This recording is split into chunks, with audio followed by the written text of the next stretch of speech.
Welcome to the Explainer. Today we are getting up close and maybe a little too personal with a parasite that has a long, long history with humans. So let's kick things off with a question that might really surprise you. We're talking about a country known for its high standards of cleanliness and sanitation. So what on earth could be causing so many infections year after year? And the answer is Taenia saginata.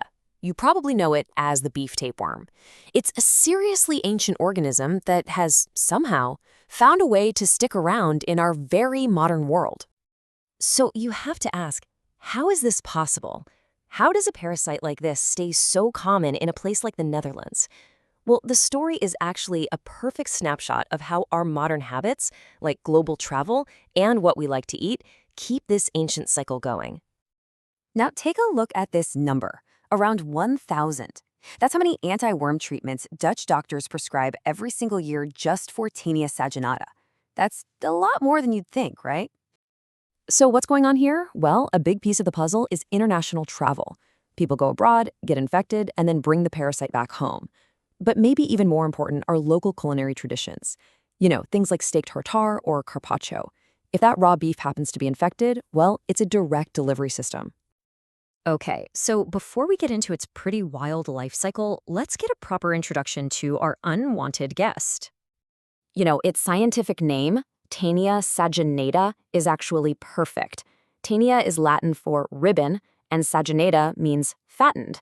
So it's literally the fattened ribbon worm. And it's important to note, this is a metazoan, a complex, multicelled animal, not a simple protozoan. As an endoparasite, its one and only goal in life is to live inside a host.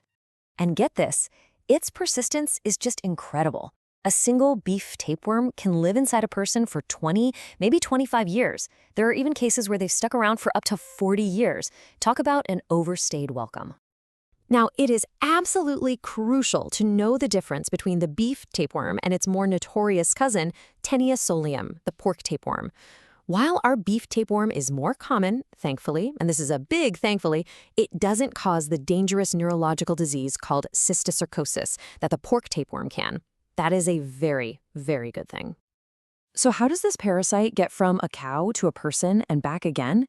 It's all thanks to a fascinating and really specialized two-host life cycle that it absolutely depends on for survival. Okay, think of it like a two-act play. It all starts with the human host, which is the only place the adult worm can live. Little segments of the worm, just packed with eggs, break off and pass out in feces. Then, if cattle happen to eat grass contaminated with those eggs, well, Act 2 begins. The eggs hatch inside the cow, and the tiny larvae travel to the muscles and form little cysts. And the cycle is complete when a human eats that muscle as undercooked or raw beef. So what's it actually like to be hosting one of these? I mean, how would you even know if you were?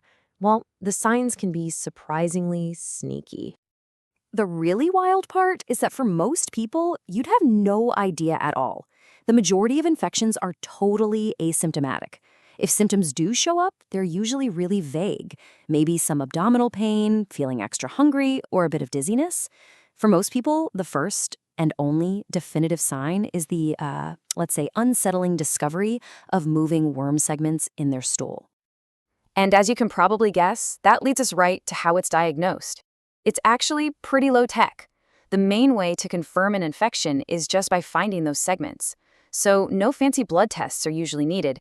It's all about that visual confirmation. All right, I know this all sounds kind of creepy, but here's the really good news. Even though the idea of a tapeworm is unsettling, preventing it and treating it is actually very, very straightforward. So prevention, it all comes back to breaking that life cycle. And the number one golden rule is just to cook your beef all the way through. Heat is the enemy of those little larval cysts. Of course, good sanitation to keep cattle pastures clean and routine meat inspections are also super important lines of defense. And what if you do get infected? Don't worry, the treatment is incredibly effective. It's usually just a single dose of a medication like praziquantel, and that's enough to get rid of the adult worm. It's readily available pretty much everywhere, including the Netherlands. Let's wrap things up by looking ahead. It's pretty amazing, really. We can fight this ancient parasite with something as simple as cooking, but at the same time, scientists are developing some truly futuristic tools to detect and study it. First up, we're talking about nanobiosensors. These are incredibly sensitive little devices that could one day give us a super fast, on-the-spot diagnosis from a blood or stool sample. That would be a complete game changer for public health. And then you have CRISPR. Now, we're not talking about gene editing the worm itself. Instead, scientists are using CRISPR like a high-tech search engine to find unique parts of the parasite's DNA. This helps us understand what makes it tick and might just reveal its Achilles heel for new drugs. And of course, AI is getting in on the action. Researchers are training artificial intelligence to automatically spot parasite eggs in microscope images. This could make getting a diagnosis way faster, cheaper, and more accessible to people all over the world. So, all of this leaves us with a really big question to think about. In our modern world, where we can travel anywhere and our food comes from everywhere, are we accidentally rolling out the red carpet for ancient parasites like the beef tapeworm to make a major comeback? And just so you know, we're totally transparent about our process. This explainer was put together using a Gemini deep search. If you want to dive deeper into the sources yourself, you can find a complete list of everything we used in the Notebook LM document linked in the description.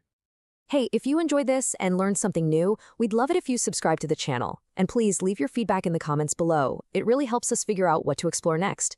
Thanks so much for watching.